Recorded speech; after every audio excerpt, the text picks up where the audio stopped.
ठीक है सभी साथियों, पहला प्रश्न, निर्देशन का अर्थ व्यवसाय में सहायता देना है। ये शायद प्रश्न रिपीट हो गया है, कल हमने शायद इसकी चर्चा कर ली थी। तो ये प्रश्न, निर्देशन का अर्थ क्या है, व्यवसाय में किस बात की सहायता ये देता है। इसके चार ऑप्शन आपके सामने हैं। समस्या के समाधान के लिए, व्यवसाय के चयन करने में, व्यावसायिक समायोजन में और नेतृत्व करने में। तो साथियों, इनमें से कौन सा ऑप्शन जो है वो सही है? बिल्कुल, पूजा कमेरिया जी ने सी लिखा है। सी तो नहीं होगा। मामू की भांजी ने बी लिखा है। बिल्कुल बी जो इसका ऑप्शन है, कल हमने पढ़ भी लिया था इस प्रश्न को, आज ये रिपीट हो गया है प्रश्न, व्यवसाय के चयन करने में। तो किसी भी कंडीशन में जो निर्देशन होता है, इसका मतलब गाइडेंस जो होती है, इसका मतलब ये है कि व्यवसाय के चयन करने में, जैसे स्कूल में, कॉलेज में जो कैरियर गाइडेंस, नाम जो है पूरा नाम कैरियर गाइडेंस है। बिल्कुल सभी साथियों का जो आंसर है अब सही आ रहा है। कैरियर गाइडेंस के जो कैंप होते हैं या इसकी ट्रेनिंग पीरियड जो होता है, उसमें क्या सिखाया जाता है कि व्यवसाय का जो चयन करेंगे, अपनी योग्यता, अपनी क्षमता के अनुसार इसके बारे में बताया जाता है। तो अब हम बढ़ते हैं नेक्स्ट। आज का दूसरा प्रश्न, नेतृत्व का संभावी प्रतिमान किसके द्वारा व्यवस्थापित किया गया है? नेतृत्व का संभावी प्रतिमान, संभावी प्रतिमान जो है, किसी साथी को इस प्रश्न का उत्तर पता हो तो कमेंट बॉक्स में जरूर लिखेंगे कि नेतृत्व का संभावी प्रतिमान जो है वो किसने व्यवस्थापित किया है, इसको किसने दिया है, ये इसका अर्थ हुआ। हिमांशु नमस्ते बेटा, नमस्ते सभी साथियों को नमस्ते। संभावी प्रतिमान जो है ना, वो किसने दिया है ये बताना है। देखिए, एक नेतृत्व का एक सिद्धांत और है, नेतृत्व का प्रासंगिकता सिद्धांत जिसे कहते हैं, नेतृत्व का प्रासंगिकता सिद्धांत। ये जो सिद्धांत है नेतृत्व का, ये दिया है F.E. फिडलर ने। सभी साथी ध्यान रखेंगे, F.E. फिडलर ने नेतृत्व का प्रासंगिकता सिद्धांत दिया है। ये जो सिद्धांत है नेतृत्व का प्रासंगिकता सिद्धांत, ये दिया है F.E. फिडलर। और नेतृत्व का जो संभावी प्रतिमान है, इसकी जो स्थापना है वो भी F.E. फिडलर ने ही की है। साथियों, सभी साथी ध्यान रखेंगे, F.E. फिडलर ने ही संभावी प्रतिमान दिया है, लीडरशिप का जो संभावी प्रतिमान है। बिल्कुल सुखराम जी, किरण जांगीड़, बिल्कुल सही, सही आंसर आ रहा है सभी साथियों का। संभावी प्रतिमान और नेतृत्व का प्रासंगिकता सिद्धांत जो है वो दोनों ही किसने दिए हैं? F.E. फिडलर ने दिए हैं। बिल्कुल साथियों, सभी का जो आंसर है वो बिल्कुल सही आ रहा है। तो अब हम आगे बढ़ते हैं। नेक्स्ट तीसरा जो प्रश्न है वो आपके सामने है। समस्त प्रकार के नेतृत्व का एक ही आधार माना गया है। नेतृत्व का जो बेस है साथियों वो क्या है, किसको माना गया है? इसके चार ऑप्शन है। समूह का हित एवं संरक्षण, समूह प्राथमिकताओं की पूर्ति, समूह प्रशंसा, सामूहिक सेवा। ये प्रश्न भी शायद रिपीट हो गया है साथियों। इस प्रश्न को देखिए, इस प्रश्न का जो आंसर है वो सभी का सही आना चाहिए, क्योंकि ये प्रश्न भी रिपीट हो गया है पिछली क्लास की तुलना में। तो इसका क्या अर्थ होना चाहिए? समस्त प्रकार के नेतृत्व का एक ही आधार है। साथियों, समस्त प्रकार के नेतृत्व का जो आधार है वो क्या होना चाहिए?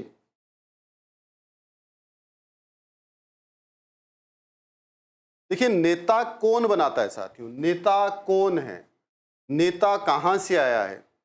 नेता बिल्कुल पूजा कमेरिया, मम्मू की भांजी, जी के पूनम, सभी साथियों का जो आंसर है वो बिल्कुल सही आ रहा है कि समूह का हित एवं संरक्षण। बिल्कुल, नेतृत्व का जो आधार है साथियों, बेस जो है ना, वो कौन है? समूह का हित एवं संरक्षण। एक लीडर एक बहुत बड़ी जनता के द्वारा चुनकर आगे भेजा जाता है। अगर वो लीडर उनके हितों को देखकर काम नहीं करेगा, उनके हितों का संरक्षण नहीं करेगा, तो वो एक अच्छा लीडर नहीं है।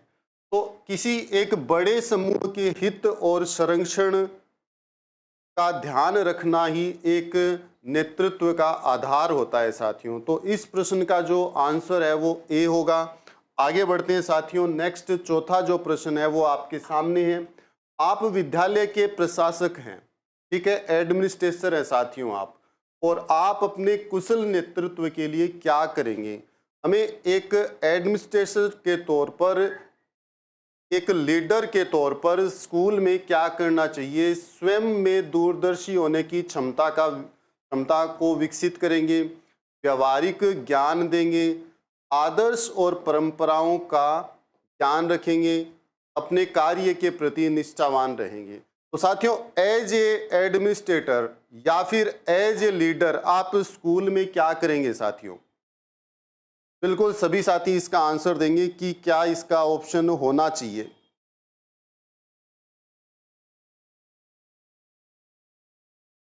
कोई आंसर नहीं आ रहा है साथियों। देखिए, आप विद्यालय के प्रशासक हैं साथियों, डी ऑप्शन, आप कार्य के प्रति निष्ठावान रहेंगे। देखिए, हमें यहाँ पर ऐसा आंसर चाहिए जो एक्यूरेट हो साथियों, ठीक है ना। वैसे तो ये चारों जो क्वालिटी है वो एक एडमिनिस्ट्रेटर के अंदर होनी चाहिए और एक लीडर के अंदर भी ये क्वालिटीज होनी चाहिए, पर जो सबसे जो एक्यूरेट आंसर है वो क्या होना चाहिए? वो चाहिए हमें कि आप दूरदर्शी हो, व्यवहारिक ज्ञान रखते हो, आदर्श और परंपराओं का ज्ञान रखेंगे, अपने कार्यों के प्रति निष्ठावान रहेंगे। बिल्कुल, पूजा कमेरिया जी का जो आंसर आ रहा है बिल्कुल सी सही आ रहा है कि आदर्श और परंपराओं का जो है वो ज्ञान हम रखेंगे। देखिए, एक लीडर के लिए जरूरी है कि वो एक आदर्श पर चले और तभी वो अपने स्कूल को या अपने संगठन को एक आइडियल जो रिचुअल्स है, जो ट्रेडिशंस है, उन पर चला सकता है। तो इस प्रश्न का जो एक्यूरेट आंसर है साथियों, वैसे तो चारों ही क्वालिटी एक लीडर में, एक प्रशासक में होनी चाहिए, पर जो सबसे ज्यादा सही आंसर है वो सी होगा। आगे बढ़ते हैं हम नेक्स्ट 5वें प्रश्न की ओर साथियों। 5वां प्रश्न आपके सामने साथियों कि एक शिक्षक को वृत्तिक संतोष उस समय मिलता है। वृत्तिक शब्द जो है साथियों वृत्ति से बना है। वृत्ति का मतलब वैसे मन या फिर हृदय भी हो सकता है साथियों, ठीक है ना। मन का जो व्यापार है या हृदय का जो व्यापार है वो वृत्ति है, ठीक है। वृत्तिक मतलब एक प्रकार से व्यापार के लिए या कार्य के लिए आया है ये शब्द। हम ऐसा कह सकते हैं कि व्यापार जो है या कार्य जो है, जो भी हम कार्य कर रहे हैं, जैसे एज ए टीचर हम काम कर रहे हैं, वो अपना एक प्रकार से क्या हो गया, प्रोफेशन हो गया। तो हमें जो प्रोफेशनल सेटिस्फेक्शन है वो कब मिलेगा? एक शिक्षक को प्रोफेशनल सेटिस्फेक्शन कब मिलता है? 4 ऑप्शन दिए, उसका वेतन बढ़ा दिया जाता है। बिल्कुल सही बात है। वैसे सारे जो मास्टर है वो इस चीज़ से खुश हो जाते हैं कि वेतन बढ़ा दिया जाए, पर हम प्रोफेशनल सेटिस्फेक्शन की बात करें तो इसका आंसर क्या होना चाहिए? उसका स्तर ऊंचा कर दिया जाए, प्रमोट कर दिया जाए उसको, उसके विद्यार्थी जीवन में सफल होते हैं, उसके ऊंचे अफसर उसकी प्रशंसा करते हैं, ठीक है। तो इसका जो एकदम सही आंसर है, जो सभी साथियों ने कमेंट बॉक्स में लिखा है, वो क्या है कि उसके विद्यार्थी जीवन में सफल होते हैं। बिल्कुल सही आंसर होगा सी, कि उसके विद्यार्थी, जब किसी भी टीचर का कोई भी स्टूडेंट जब सफल होता है तो जितनी खुशी उस बच्चे को, उस स्टूडेंट को नहीं होती, उसके माता पिता को नहीं होती, उससे भी ज़्यादा जो खुशी है वो उसके टीचर को होती है। बिल्कुल जी, सुखराम जी, मामू की बान जी, सभी का जो आंसर है बिल्कुल सही आ रहा है। नेक्स्ट हम बढ़ते हैं आगे। छठा प्रश्न आपके सामने स्क्रीन पर आ गया। यदि आपके साथ स्कूल में कोई छात्र अशिष्ट व्यवहार करता है तो आप क्या करेंगे? किसी स्टूडेंट ने आपके साथ मिसबिहेव किया है साथियों, तो उसके मिसबिहेव करने पर आपका जो रवैया है वो क्या होगा? 4 ऑप्शन दिए हैं इसमें। उसे महसूस कराएंगे कि उसने दंडनीय अपराध किया है, एक अपराध कर दिया, उसको ये हम अवगत कराएंगे। उसे सबके सामने शर्मिंदा करेंगे, या उसे सचेत करके वार्निंग देकर छोड़ देंगे, या डी ऑप्शन है उसे कक्षा के बाद समझाएंगे तथा शिष्टाचार का महत्व बताएंगे, आवश्यकता होने पर उसके घर भी जाएंगे। बिल्कुल, सभी का मतलब हमें एक आदर्श को लेकर चलना है साथियों, ठीक है ना? वैसे तो सामने वाला जब अभद्रता हमसे करेगा तो सीधी सी बात है, ठोकेंगे हम उसको, ठीक है ना? आज का ज़माना यही है, ठीक है? पर हमें ठोकना नहीं है, हमें एक आदर्श को अपनाना है, ठीक है ना? हम अंकों के लिए ये काम कर रहे हैं। तो सही जो ऑप्शन है साथियों वो ये है कि हम मानवता के नाते उसको क्या करेंगे, सिखाएंगे। उसने हालांकि बदतमीजी कर दी है, पर वो तो बच्चा है, नादान है, उसको नादान समझकर माफ कर देंगे और भविष्य में वो न करे ऐसी उसको सीख हम जरूर देंगे। तो सभी साथियों का जो आंसर आ रहा है डी आ रहा है और इसका सही जो ऑप्शन है वो डी है। बहुत बढ़िया भाई। आगे बढ़ते हैं हम 7वें प्रश्न की ओर। उससे पहले एक न्यूज है, कंप्लीट ऑनलाइन कोर्स उड़ान एजुकेशन ऐप पर आपको मिल रहा है लाइव फ्रॉम स्टूडियो, ठीक है? बीएसटीसी एग्जाम 2023 का जो पूरा का पूरा कोर्स है वो लाइव प्लस रिकॉर्डेड क्लास होगी। इसमें e books, class PDF, 5 test series मिलेगी साथियों और हस्तलिखित जो नोट्स है वो भी सभी साथियों को मिलेंगे। तो जिन साथियों ने अभी तक उड़ान एजुकेशन ऐप को डाउनलोड नहीं किया है, प्ले स्टोर पर जाएंगे साथी और उड़ान एजुकेशन ऐप को डाउनलोड करेंगे। और साथियों अगर बीएसटीसी का एग्ज़ाम देने जा रहे हो तो इसका सब्सक्रिप्शन भी ले सकते हो। बिल्कुल साथियों, अब हम आगे बढ़ते हैं नेक्स्ट प्रश्न की ओर साथियों। नेक्स्ट जो प्रश्न है 7वां आपके सामने स्क्रीन पर है। आप अपने विद्यालय में अनुशासन लाने के लिए क्या करेंगे? आप अपने विद्यालय में अनुशासन लाने के लिए साथियों क्या करेंगे? बिल्कुल 4 ऑप्शन दिए, छात्रों को डरा धमकाकर अनुशासन में लाएंगे, लठ लेके लेर पड़ जाएगा साथियों, या फिर उनसे प्रेम पूर्वक व्यवहार करेंगे। प्रेम पूर्वक व्यवहार करेंगे तो सर पर चढ़ जाएंगे साथियों, ठीक है ना? ये बच्चों की खासियत होती है कि अगर उनसे प्रेम से बोलते हैं ना तो फिर वो सिर पर क्या करने लग जाते हैं, आपको पता ही है। उनको अनुशासन की शिक्षा देंगे। अनुशासन की शिक्षा देंगे तो शिक्षा तो हम रोजाना ही देते हैं साथियों। अनुशासन डिसिप्लिन की जो शिक्षा है वो तो हम रोजाना स्टूडेंट्स को देते ही हैं। उसके बावजूद भी वो अनुशासन में नहीं रहते हैं। आप विद्यालय में नियम बनाएंगे तो इसका क्या ऑप्शन है? सीमा जाखड़ जी ने लिखा है ताऊ जाट, डी मामू की बांची डी, सुनील 009, सभी का जो ऑप्शन है वो डी आ रहा है। मदन सिंह जी ने एक अलग ऑप्शन दिया है सी। तो साथियों हम जो अपने यहाँ विद्यालय है उस विद्यालय में रूल्स बनाएंगे साथियों, ठीक है ना? सबके लिए समान रूल होना बेहद जरूरी है। जब हम ऐसे रूल बना देंगे कि सभी साथी, सभी जो स्टूडेंट है उनको फॉलो करेंगे तो अनुशासन भी आ जाएगा और हमें डराने धमकाने की आवश्यकता भी नहीं पड़ेगी। तो हम जो उचित रूल है साथियों डिसिप्लिन के लिए, उन सभी रूल्स को वहां पर अप्लाई करेंगे साथियों। तो इसका जो आंसर है 7वें प्रश्न का साथियों वो क्या होगा? सी होगा साथियों। अब हम आगे बढ़ते हैं साथियों। नेक्स्ट 8वां प्रश्न आपके सामने स्क्रीन पर है। नेतृत्व के गुण, लीडरशिप के जो गुण है जन्मजात होते हैं, ये विचार अंग है। नेतृत्व के अनुयायी सिद्धांत का, या नेतृत्व के व्यवहारात्मक सिद्धांत का, या नेतृत्व के मार्ग लक्ष्य सिद्धांत का, नेतृत्व के महान व्यक्ति सिद्धांत का। नेतृत्व के गुण जन्मजात होते हैं। ये विचार अंग कौन से सिद्धांत का है साथियों? साथियों नेता जो है ना वो बनाए नहीं जा सकते हैं, ठीक है? आपने बीएड करते समय ये चीज, बीएड तो आप तो बीएसटीसी करोगे साथियों, बिल्कुल बिल्कुल, ठीक है? मैं मेरी बात दोहराने लग गया कि देखिए बीएड में लीडरशिप का जो है ना एक पूरा चैप्टर चलता है साथियों, और बीएसटीसी में भी चलता ही होगा लीडरशिप के बारे में। तो साथियों के जो ऑप्शंस आ रहे हैं वो बी आ रहे हैं। पर साथियों एक बात मैं आपको बताना चाहूंगा कि नेता नेता ही होता है, लीडर जो है ना वो लीडर ही होता है। लीडर बनाए नहीं जा सकते हैं, लीडर हमेशा जन्म से ही होते हैं, ठीक है ना? हम ये सोच लें कि लीडर की जो क्वालिटीज है वो डेवलप कर दें, तो ऐसा नहीं हो सकता, ठीक है ना? कुछ व्यक्तियों को हम देखते हैं कि उनके अंदर एक लीडर के गुण होते हैं, तो लीडरशिप के लिए कोई ट्रेनिंग स्कूल नहीं है साथियों, ठीक है ना। ये चीजें हमें खुद के अंदर डेवलप करनी होगी, और नेता नेता ही होता है, उसको बनाया नहीं जा सकता, और वो जन्मजात ही होता है। ये जो सिद्धांत है साथियों, वो नेतृत्व का अनुयायी सिद्धांत होता है। नेतृत्व के गुण जन्मजात होते हैं।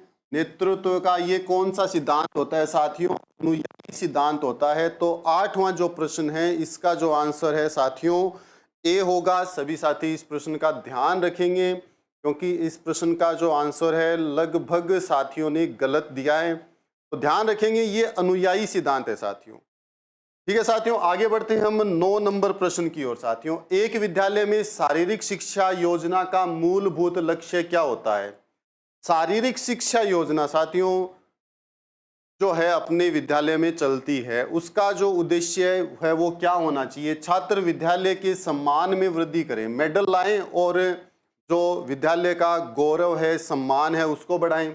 छात्रों को शारीरिक उपयुक्तता की कसौटी पर कसना, छात्रों को शैक्षिक कार्यों के बोझ से मुक्त करना, छात्रों में एथलेटिक भावना उत्पन्न करना। साथियों, चारों ऑप्शन अगर पढ़ते हैं ना, तो हमें जो सही आंसर है ना, वो स्पष्ट दिखाई दे रहा है। देखिए, जो हेल्थ एजुकेशन होती है साथियों, शारीरिक शिक्षा योजना जो होती है ना, उसका उद्देश्य ये होता है कि छात्रों का जो मानसिक विकास है, शारीरिक विकास है, और छात्रों को खेल में जो आगे बढ़ने की भावना है, उसका विकास किया जाए।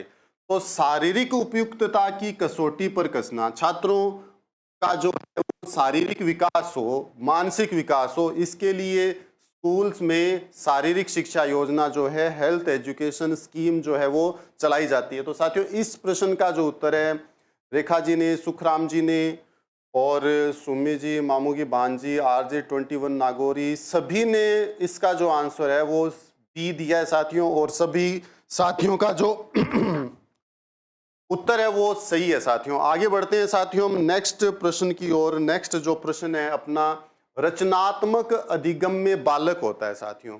रचनात्मक जो अधिगम का तरीका है, उसमें बालक क्या होगा? ठीक है, देखिए, अधिगम में कल अपनी बात हुई थी कि 3 घटक होते हैं साथियों। ठीक है ना। अधिगम के 3 कंपोनेंट होते हैं। एक तो होता है संप्रेषण करता, एक तो होता है जो लेक्चर देता है, मतलब ज्ञान देता है, ऐसा मान सकते हैं हम, और एक होता है ग्राही जो उनको रिसीव करता है, और एक बीच में माध्यम होता है। तो 3 घटक होते हैं। और बालक कौन है साथियों? देखिए, ज्ञान का ग्रहण करता, ज्ञान का सृजन करता, ज्ञान का माध्यम, इनमें से कोई नहीं।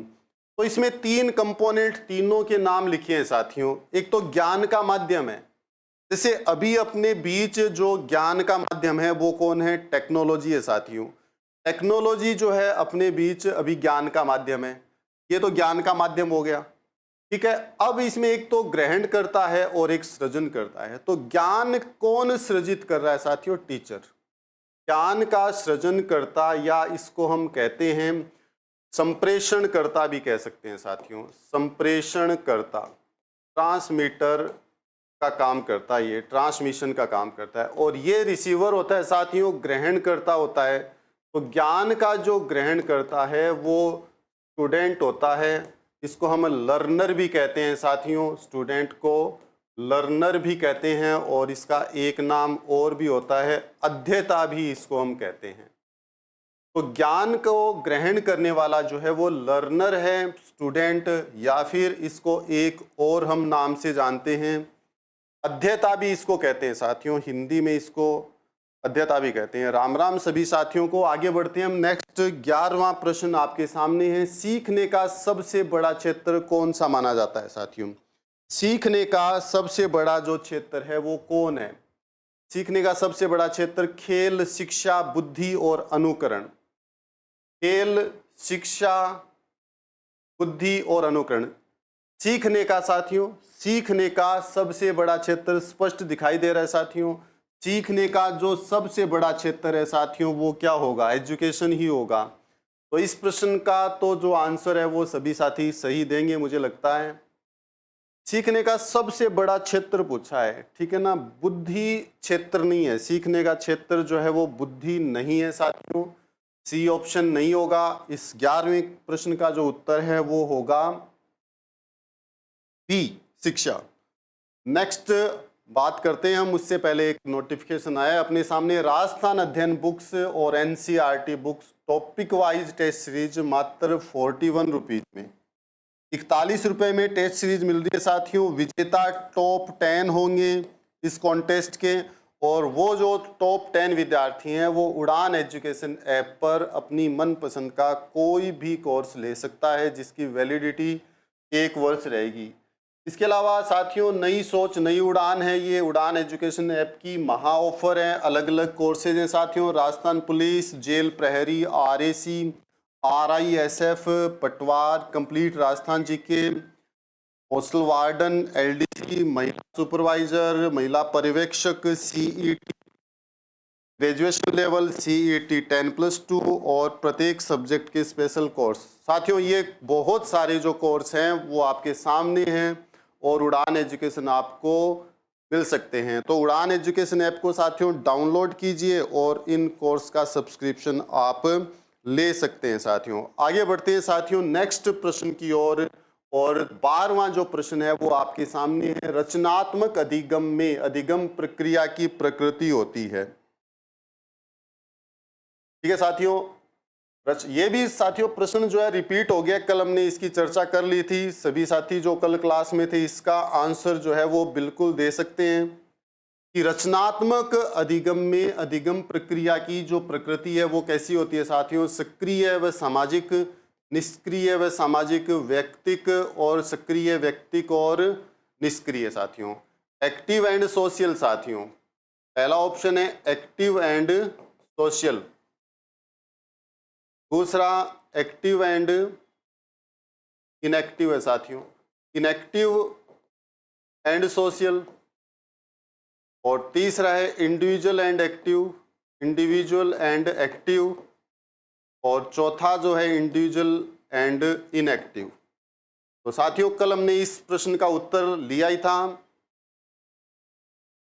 सुनील 009 12वीं का ए, बिल्कुल सही कह रहे हो सर, सक्रिय एवं सामाजिक।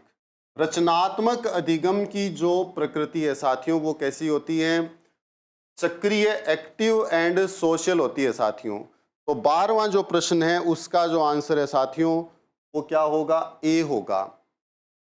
आगे बढ़ते हैं साथियों हम नेक्स्ट 13वें प्रश्न की ओर। 13वां जो प्रश्न है बहुत बड़ा प्रश्न है ये।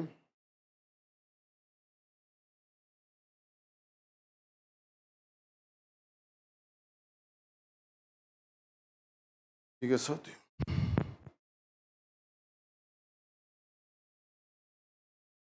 ठीक है साथियों बिल्कुल।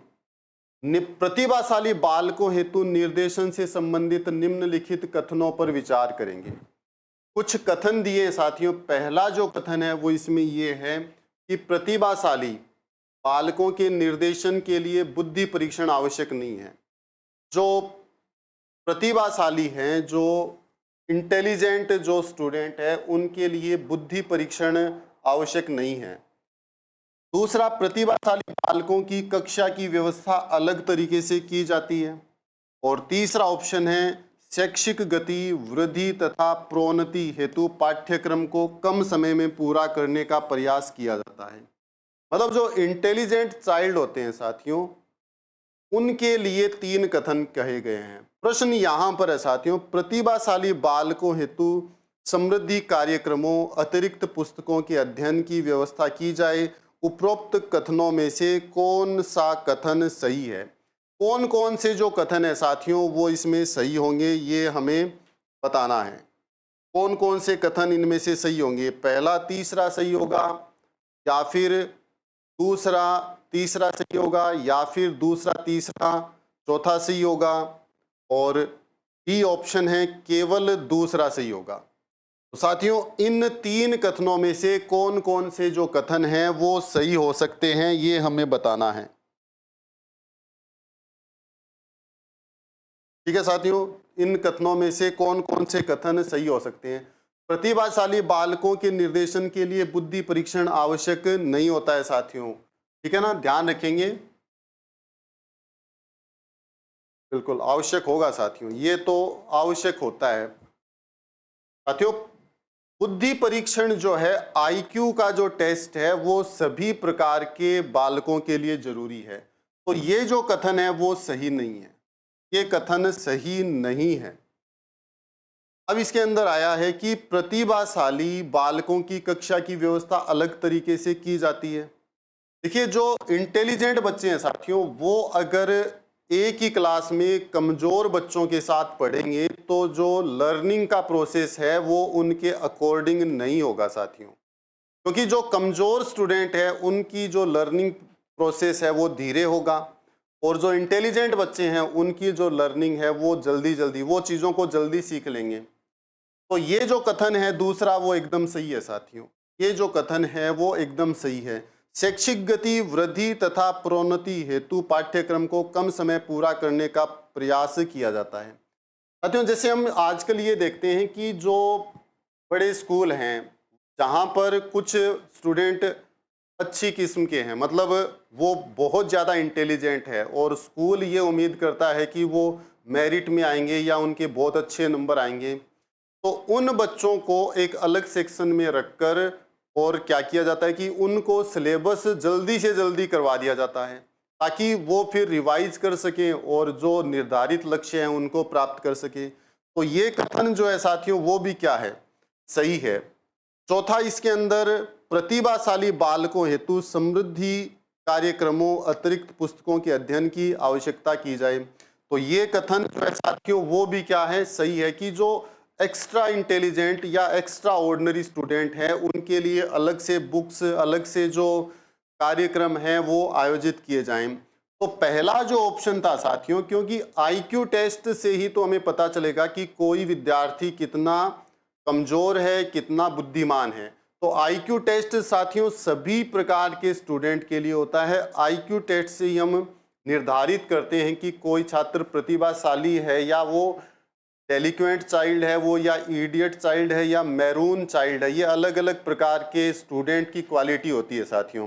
तो दूसरा, तीसरा और चौथा, ये तीनों ऑप्शन सही है साथियों। तो अपना जो आंसर है कौन सा हो जाएगा, सी हो जाएगा साथियों। सी जो ऑप्शन है, 2, 3 और 4 दोनों सही हैं। 2, 3 और 4 दोनों सही है, बिल्कुल।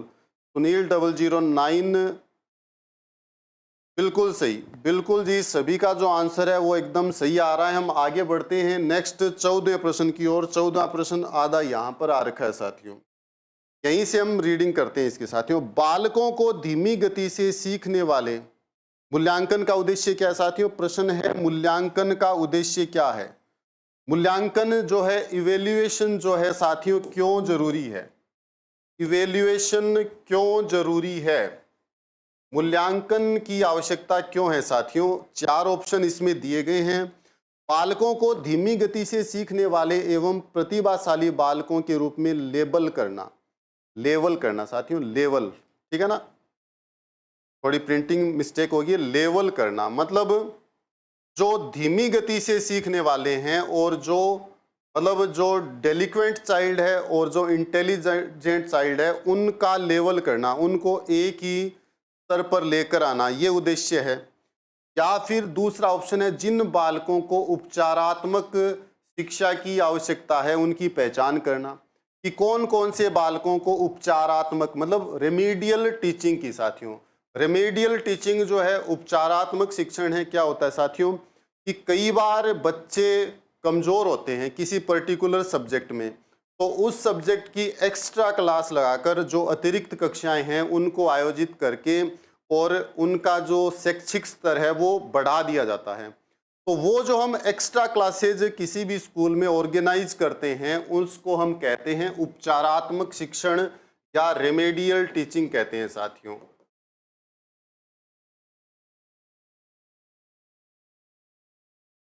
ठीक है, तो जो हम बात कर रहे थे कि जो इवेल्युएशन है उसकी आवश्यकता, मूल्यांकन का उद्देश्य क्या होना चाहिए, तो धीमी गति मतलब स्लो लर्नर और जो क्विक लर्नर है, इसका अर्थ हुआ कि स्लो लर्नर और क्विक लर्नर के बीच एक लेवल लेके आना। और दूसरा ऑप्शन है कि रेमेडियल टीचिंग करना, अधिगम की कठिनाइयों व समस्या वाले क्षेत्रों का पता लगाना, उत्पादक जीवन जीने के लिए शिक्षा किस सीमा तक तैयार कर पाई है का पृष्ठ पोषण प्रदान करना। साथियों, 4 ऑप्शन है, तो इवेल्युएशन का जो अर्थ है, जो मूल्यांकन का जो अर्थ है वो क्या है, इसमें से बताएंगे साथी।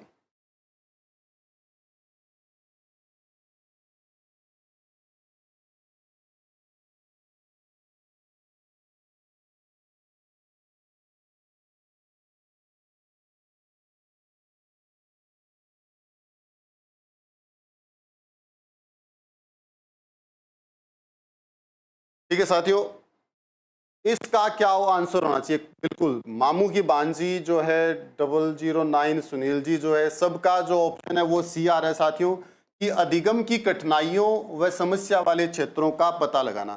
साथियों, लर्निंग के दौरान कहाँ पर समस्या है और छात्रों के सामने क्या क्या कठिनाई है, वर्षा बिश्नोई जी सभी का जो आंसर है वो सी आ रहा है, और इस क्वेश्चन का जो आंसर है सी सही होगा। लर्निंग में आने वाली प्रॉब्लम्स जो है और जो समस्याएं जो है उनका पता लगाना ही इवेल्युएशन का यानी कि मूल्यांकन का अर्थ होता है। मूल्यांकन से ही हम ये पता लगाएंगे कि कौन बच्चा कितना सीख पा रहा है और किसको समझ नहीं आ रहा है। आगे बढ़ते हैं साथियों प्रश्न की ओर। 15वां प्रश्न आपके सामने है, सतत मूल्यांकन का आधार क्या होता है? सतत मूल्यांकन मतलब कंटिन्यूअस इवेल्युएशन का जो आधार है साथियों, कंटिन्यूअस इवेल्युएशन का जो आधार है वो क्या होना चाहिए?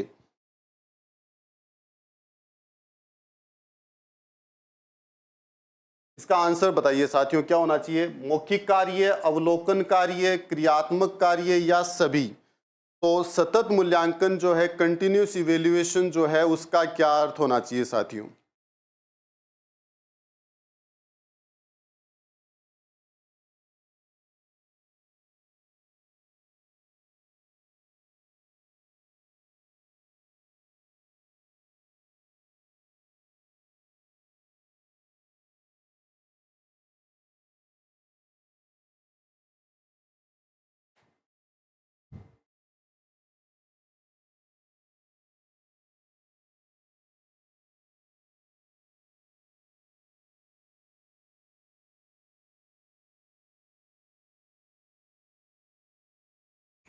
हाँ साथियों, बिल्कुल।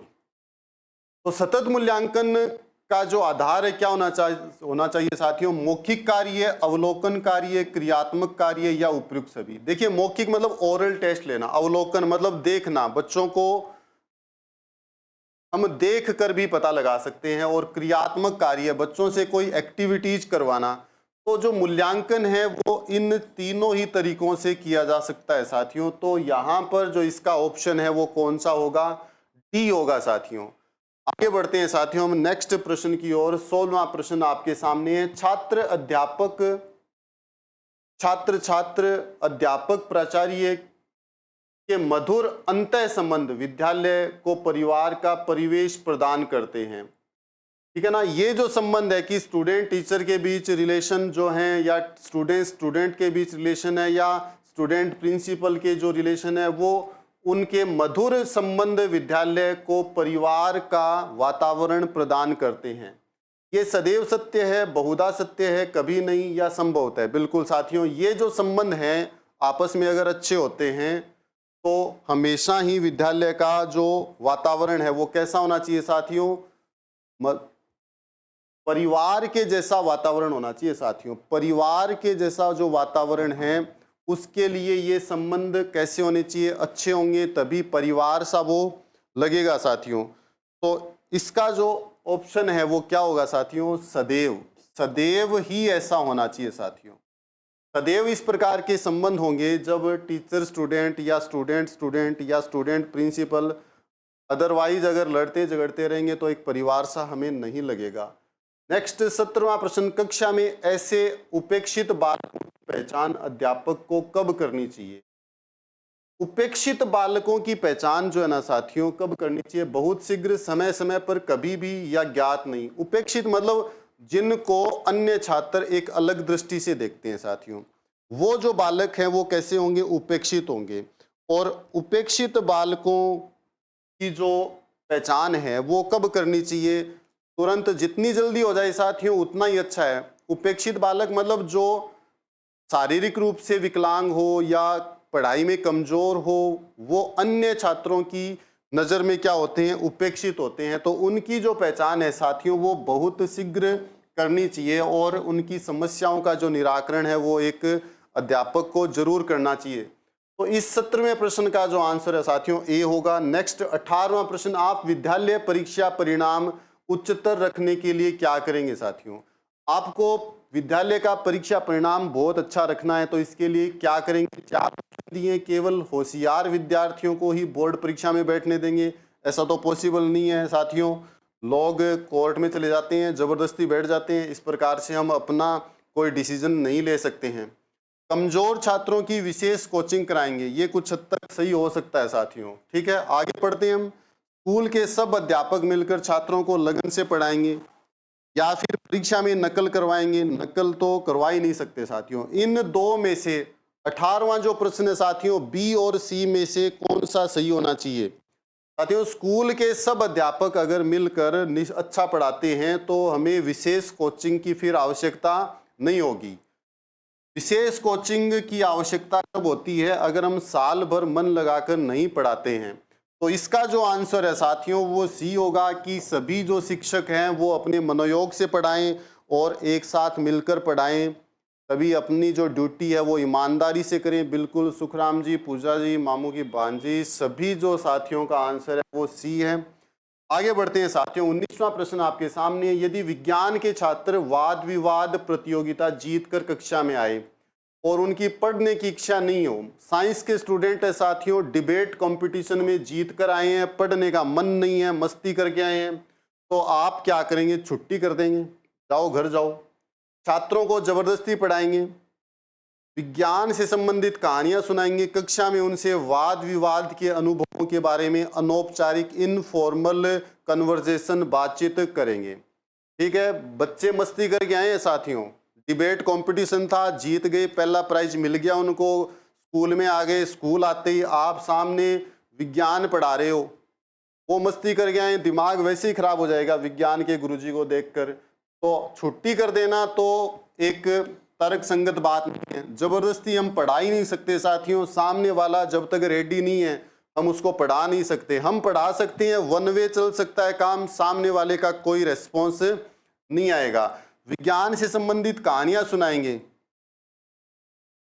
सी आंसर क्यों कर रहे हो सभी साथी? जीके पूनम बाड़मेर से 4 नंबर ऑप्शन दिया है, पूजा गोठवाल जी ने भी 4 नंबर ऑप्शन दिया। तो साथियों वो वाद विवाद से, डिबेट कंपटीशन से आए हैं, तो हम क्या करेंगे?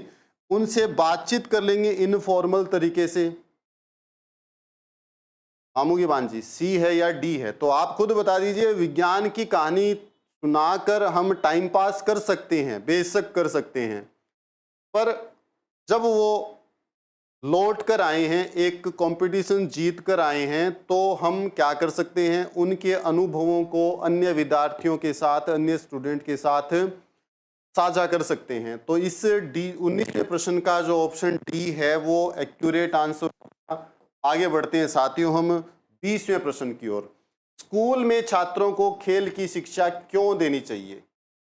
खेल क्यों जरूरी है साथियों? अभी हमने बात की थी कि फिजिकल और मेंटल हेल्थ के लिए जो स्वास्थ्य शिक्षा योजना है, हेल्थ एजुकेशन स्कीम है, वो विद्यालयों में चलाई जाती है। तो स्कूल में खेल की शिक्षा क्यों दी जाती है? इससे अच्छा स्वास्थ्य बनता है। खेल से मानसिक संतुलन तथा आपसी सद्भावना का विकास होता है। खेलों से समय की बर्बादी होती है, समय आसानी से कट जाता है। ये 2 ऑप्शन तो मैंने काट ही दिए हैं साथियों। तो अब एक्यूरेट जो आंसर है साथियों, सभी साथियों का आंसर सही आ रहा है। बिल्कुल दाऊजाट, सुनील प्रजापत, मामू की भांजी, बिल्कुल बिल्कुल साथियों। डी जो ऑप्शन है, खेलों से मेंटल जो स्टेबिलिटी है वो आती है और आपसी जो सद्भावना है, इंटीग्रेशन का जो विकास है, डेवलपमेंट है, वो भी होता है। तो बी जो ऑप्शन है साथियों वो एकदम सही होगा। 21वां प्रश्न है साथियों, श्रेष्ठ तथा परिपूर्ण अध्यापक को होना चाहिए। एक श्रेष्ठ, एक अच्छे और कंप्लीट जो टीचर को है ना, उस क्या होना चाहिए, क्या क्या गुण जो है वो उसके अंदर होना चाहिए साथियों। अपने विषय में संपूर्ण पारंगत हो, मतलब अपने सब्जेक्ट को टोटली जाने, तो वो एक अच्छा शिक्षक है क्या? केवल खेल कूद में विशेष प्रशिक्षण, ठीक है। अब फिजिक्स का जो गुरुजी है उसको खेल कूद तो बिल्कुल नहीं आएगा। अपने विषय खेल तथा साहित्य में पारंगत, अच्छी शाला व्यवस्था में पारंगत, शाला व्यवस्था का जो काम है वो शिक्षक का होता ही नहीं है। तो साथियों, अपने विषय में पूर्ण एफिशिएंट हो या फिर वो ऑलराउंडर हो, विषय खेल और साहित्य, इसका मतलब गुरुजी को कैसा होना चाहिए? ऑलराउंडर होना चाहिए। ऑलराउंडर होंगे गुरुजी तभी वो एक श्रेष्ठ शिक्षक होंगे साथियों। इस प्रश्न का जो ऑप्शन है वो सी सही होगा बिल्कुल। राहुल मीणा जी, मामू की भांजी पूजा गोटवाल जी, सभी साथियों का आंसर सी, बिल्कुल सी।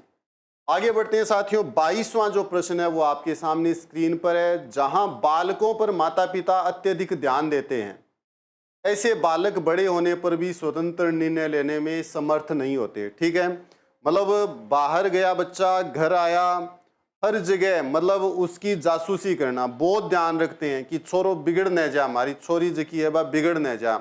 ऐसे भी पेरेंट्स होते हैं। मेरे हिसाब से तो ऐसा बिल्कुल नहीं होना चाहिए। बच्चों को भी एक फ्रीडम देनी चाहिए, पर ऐसे जो बालक हैं वो स्वतंत्र निर्णय लेने में समर्थ नहीं होते हैं। तो आपकी क्या राय है कि ऐसे जो बालक हैं, बालिकाएं हैं, जिन पर माता पिता पैनी नजर रखते हैं, वो अपने डिसीजन या जो फ्रीली डिसीजन है वो ले पाएंगे क्या? प्राय ले पाएंगे? प्राय नहीं ले पाएंगे, सदैव नहीं ले पाएंगे, कभी नहीं ले पाएंगे। और इस प्रश्न का आप उत्तर नहीं जानते हैं, निश्चित है। तो ऐसे जो बच्चे होते हैं साथियों, वो अपना जो निर्णय है या फिर स्वतंत्र निर्णय है वो ले पाएंगे या नहीं ले पाएंगे साथियों? क्या ऑप्शन इसका होना चाहिए? कमेंट बॉक्स में जरूर लिखेंगे। मामू की बांजी, बिल्कुल जी बिल्कुल।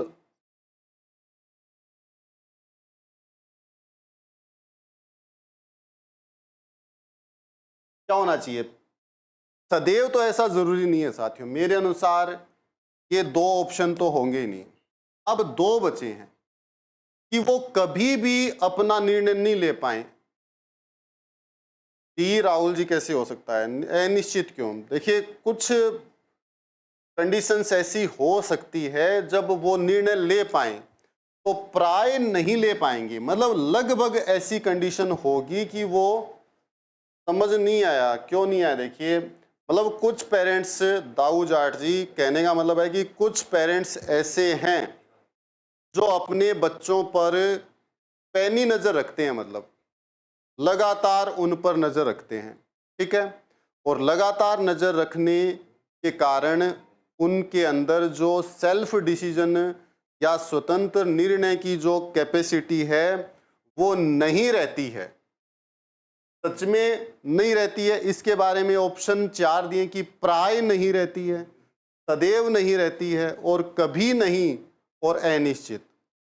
तो इस प्रश्न का जो उत्तर है, पूजा गोठवाल जी ने लिखा है डबल ए, प्राय ऐसा हो सकता है।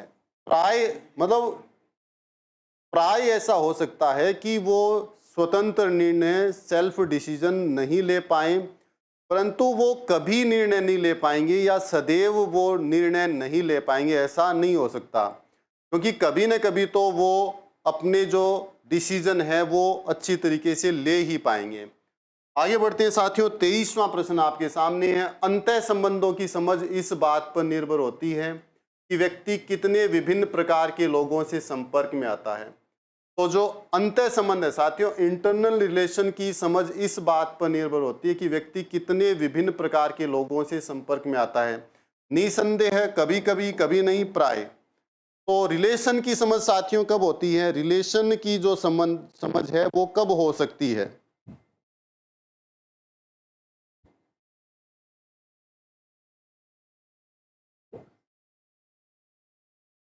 देखिए, रिश्तों की समझ कब आएगी साथियों? जब हम ज्यादा घुलेंगे मिलेंगे लोगों से तो हमें रिश्तों की समझ आएगी। तो निसंदेह ऐसा ही होगा साथियों। इस प्रश्न का जो उत्तर है वो क्या होना चाहिए? समझ इस बात पर निर्भर होती है कि व्यक्ति विभिन्न प्रकार के लोगों से संपर्क में आता है। हम किसी से मिलते ही नहीं है घर पर पड़े रहते हैं, सारे दिन यूट्यूब देखते हैं, इंस्टाग्राम देखते हैं, टाइम पास करते हैं, टाइम को किल करते हैं।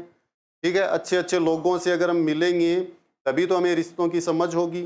आगे बढ़ते हैं साथियों नेक्स्ट प्रश्न की ओर। 24वां प्रश्न आपके सामने, आप किस कथन से सर्वाधिक सहमत हैं?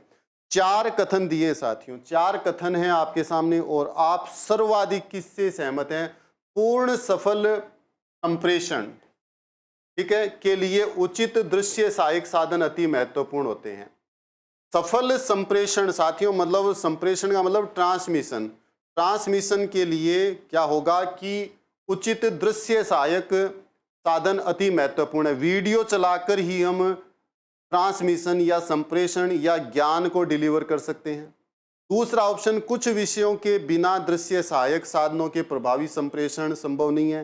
कुछ सब्जेक्ट ऐसे होते हैं जहां पर हमें वीडियो जो टेक्नोलॉजी है उसका यूज करना चाहिए ट्रांसमिशन के लिए। तीसरा है, दृश्य साधन खर्चीले होते हैं और कोई विशेष लाभकारी नहीं है, कि दृश्य साधन जो है वो महंगे हैं और उनसे लाभ नहीं होता, तो इससे तो हम सहमत हो ही नहीं सकते साथियों। ठीक है ना, दृश्य साधन तो हमारे गजानन जी ले आए हैं तो महंगा तो नहीं है। ठीक है, बिल्कुल ये ऑप्शन तो नहीं होगा इसका। अध्यापकों का दृश्य साधनों पर समय व धन खर्च करना व्यर्थ होता है, ये भी नहीं है, क्योंकि टेक्नोलॉजी के साथ तो हमें आगे बढ़ना होगा साथियों। तो यहां पर 2 ऑप्शन बचे हैं साथियों, इनमें से सर्वाधिक सहमत कौन सा, इसके बारे में आप बता दीजिए साथियों, क्या होना चाहिए?